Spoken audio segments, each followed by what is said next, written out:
Assalamualaikum warahmatullahi wabarakatuh. Perkenalkan, saya Dila Fatmawati dengan nomor NIM 14014211174. Saya dari Rombel E, jurusan Pendidikan Guru Sekolah Dasar, Fakultas Ilmu Pendidikan Universitas Negeri Semarang. Kali ini saya akan menjelaskan tentang suhu dan kalor untuk memenuhi tugas individu pada mata kuliah konsep dasar IPA yang diampu oleh Dr. Sri Sulistyorini MPD.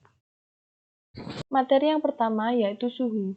Suhu merupakan ukuran atau derajat panas atau dinginnya suatu benda atau sistem. Suhu didefinisikan sebagai suatu besaran fisika yang dimiliki bersama antara dua benda atau lebih yang berada dalam kesetimbangan termal.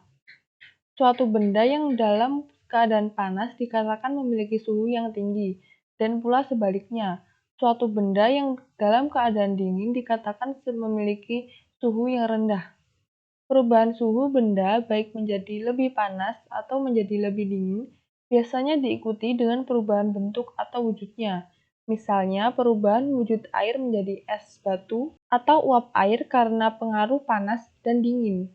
Untuk mengkuantitatifkan besaran suhu dan menyatakan seberapa tinggi atau rendahnya nilai suhu suatu benda yang dinamakan termometer.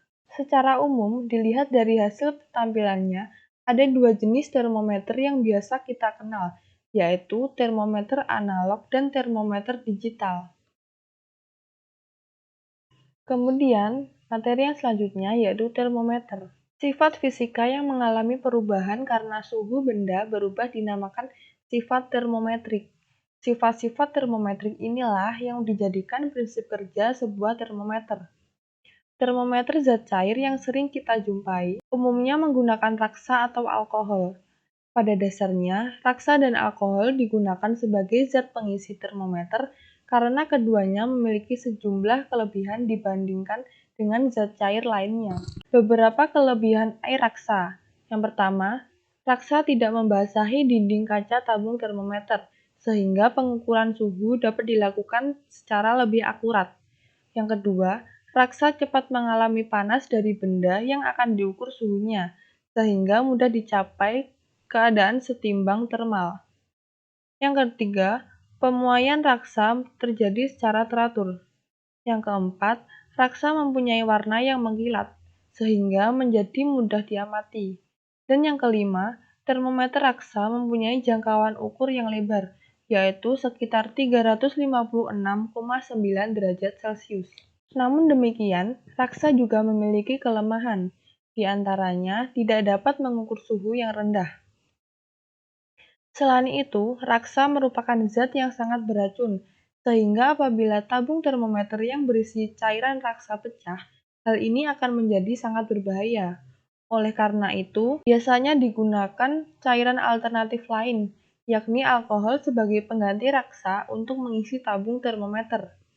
Alkohol memiliki beberapa kelebihan, di antaranya alkohol tidak beracun, dan termometer alkohol dapat digunakan untuk mengukur suhu yang rendah. Akan tetapi, alkohol sebagai zat pengisi tabung termometer memiliki beberapa kelemahan. Yang pertama, alkohol tidak berwarna sehingga untuk penggunaan dalam tabung termometer harus diberi warna agar mudah dilihat. Yang kedua, alkohol membasahi dinding tabung termometer sehingga tidak dapat menunjukkan hasil pengukuran yang teliti. Yang ketiga, pemuaian alkohol kurang teratur. Dan yang keempat, titik didih alkohol rendah, sekitar 78 derajat Celcius, sehingga tidak dapat digunakan untuk mengukur suhu yang tinggi. Kemudian, penetapan skala suhu pada termometer. Terdapat 4 macam skala termometer yang biasa digunakan, yaitu Celcius, Reaumur, Fahrenheit, dan Kelvin. Titik tetap bawah untuk skala Celcius dan Reaumur ditetapkan pada skala 0 derajat Celcius dan 0 derajat Reaumur. Sedangkan untuk Fahrenheit ditetapkan pada skala 30 derajat Fahrenheit. Ketiga skala titik tetap bawah untuk masing-masing skala termometer ini diambil dari titik beku air murni pada tekanan normal. Adapun titik tetap atas ketiga skala ini berbeda-beda, di mana untuk Celcius ditetapkan pada 100 derajat Celcius, Untuk Reaumur ditetapkan pada 80 derajat Reaumur dan untuk Fahrenheit ditetapkan pada 212 derajat Fahrenheit. Ketiga, skala titik tetap atas untuk masing-masing skala termometer ini diambil dari titik didih air murni pada tekanan normal. Pada skala Kelvin, titik tetap bawah ketiga skala termometer ini bersesuaian dengan skala 273 Kelvin dan titik tetap atasnya bersesuaian dengan 373 Kelvin. Materi selanjutnya yaitu pemuaian. Pemuaian terjadi pada 3 jenis benda, yaitu zat padat, zat cair, dan zat gas. Pemuaian zat padat umumnya akan memuai bila dipanaskan dan menyusut bila didinginkan. Penjelasannya secara fisis, pada saat zat padat belum dipanaskan, partikel pada zat padat akan bergerak. Pada pemuaian panjang zat padat, sebuah benda yang berbentuk batang tipis ketika dipanaskan akan mengalami perubahan panjang ke arahnya, sehingga benda-benda seperti ini dikatakan mengalami perubahan panjang.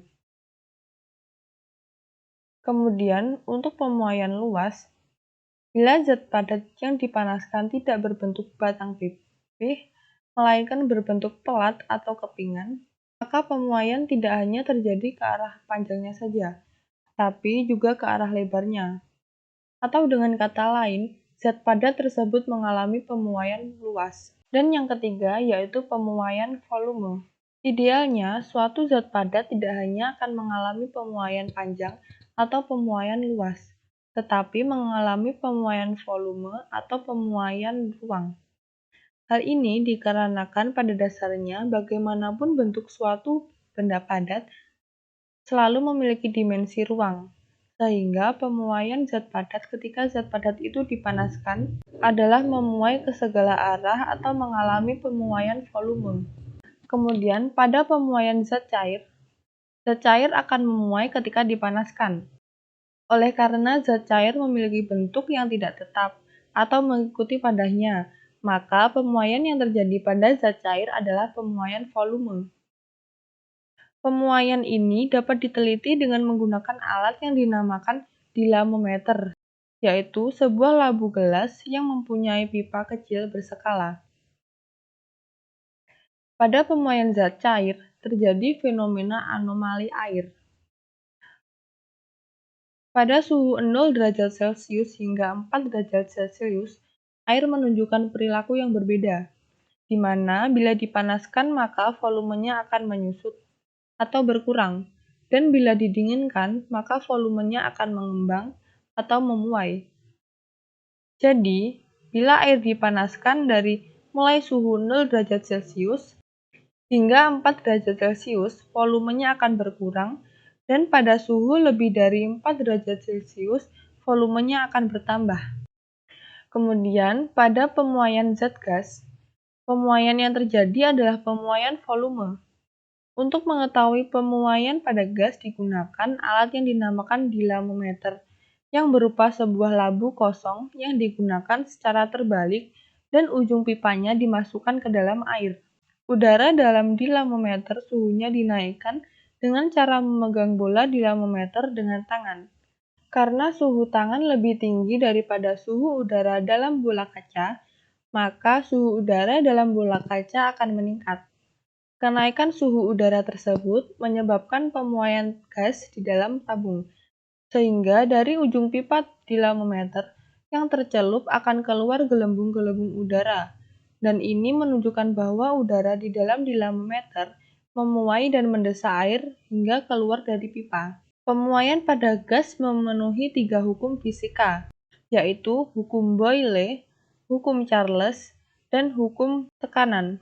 Yang pertama yaitu hukum Boyle, menyatakan bahwa tekanan suatu massa tertentu gas pada suhu tetap berbanding terbalik dengan volume. Kemudian, pada hukum Charles, menyatakan bahwa tekanan tetap volume gas sebanding dengan suhunya. Dan pada hukum tekanan, menyatakan bahwa pada volume tetap, tekanan suatu massa gas tertentu sebanding dengan suhunya. Materi selanjutnya yaitu kalor. Kalor adalah bentuk energi yang bergerak dari suatu benda pada suhu tinggi ke benda pada suhu yang lebih rendah, jika kedua benda tersebut saling bersentuhan. Pengertian dari kalor berbeda dari suhu. Suhu adalah ukuran derajat panas atau dingin suatu benda, sedangkan kalor adalah ukuran banyaknya panas. Satuan kalor ditentukan dengan nama kalori atau kal. Energi kalor dapat diubah menjadi energi mekanik atau sebaliknya. Oleh karena itu, ada hubungan antara unit energi panas dan satuan energi mekanik. Pada proses mencair, menguap, dan menyublim, zat membutuhkan sejumlah kalor. Artinya, ada perpindahan kalor dari lingkungan kepada zat dan kalor itu sendiri digunakan untuk merubah wujud dari padat menjadi cair, atau dari cair menjadi gas, atau dari padat menjadi gas. Pada proses membeku, mengembun, dan mendeposit, zat melepaskan sejumlah kalor, yang artinya ada perpindahan kalor dari zat kepada lingkungan pada saat terjadinya perubahan wujud. Perpindahan kalor dibedakan menjadi 3, yaitu konduksi, konveksi, dan radiasi. Yang pertama yaitu konduksi, disebut juga hantaran, merupakan salah satu cara perpindahan kalor melalui suatu perantara zat tanpa disertai perpindahan bagian-bagian dari zat itu. Misalnya, ketika kita memanaskan logam pada salah satu ujungnya, maka lambat laun ujung lainnya akan menjadi panas, karena adanya perpindahan kalor melalui logam tersebut. Kemampuan benda-benda di alam dalam menghantarkan kalor dibedakan ke dalam 2 kelompok. Yang pertama, konduktor adalah kelompok benda yang mudah menghantarkan kalor. Contohnya tembaga, besi, dan aluminium. Dan yang kedua yaitu isolator, adalah kelompok benda yang sukar menghantarkan kalor, seperti kayu, karet, dan plastik. Perpindahan kalor yang kedua yaitu konveksi, merupakan salah satu cara perpindahan kalor melalui suatu zat disertai oleh perpindahan zat tersebut. Perpindahan kalor secara konveksi hanya terjadi pada zat cair dan zat gas. Misalnya, perpindahan kalor melalui air yang dipanaskan. Ketika air dipanaskan, maka bagian air yang panas akan berkurang massa jenisnya, sehingga akan naik ke permukaan. Perpindahan yang ketiga yaitu radiasi, merupakan cara perpindahan kalor tanpa perpindahan zat perantara. Misalnya, pancaran sinar matahari.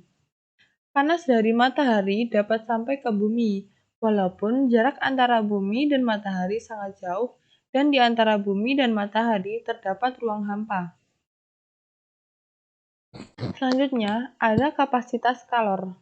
Kapasitas kalor didefinisikan sebagai banyaknya kalor atau energi panas yang dibutuhkan untuk menaikkan suhu suatu benda sebesar 1 derajat Celcius atau 1 Kelvin. Oleh karena satuan untuk kalor adalah Joule dan satuan suhu adalah Kelvin, maka satuan untuk kapasitas kalor adalah Joule per Kelvin.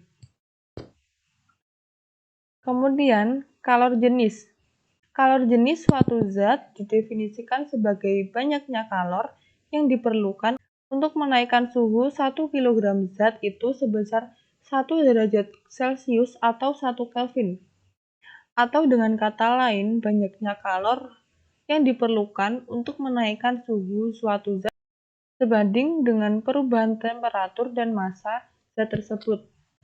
Satuan kalor jenis suatu zat adalah Joule per kilogram Kelvin. Dan yang terakhir yaitu kalor laten.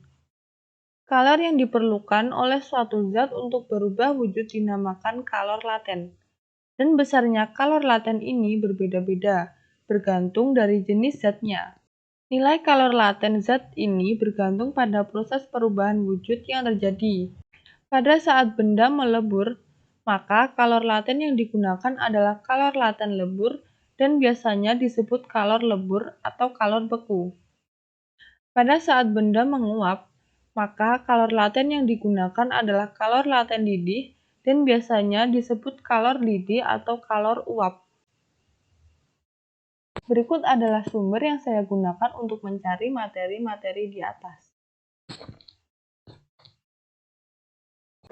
Sekian atas penjelasan dari saya. Jika ada salah dan kurangnya saya mohon maaf.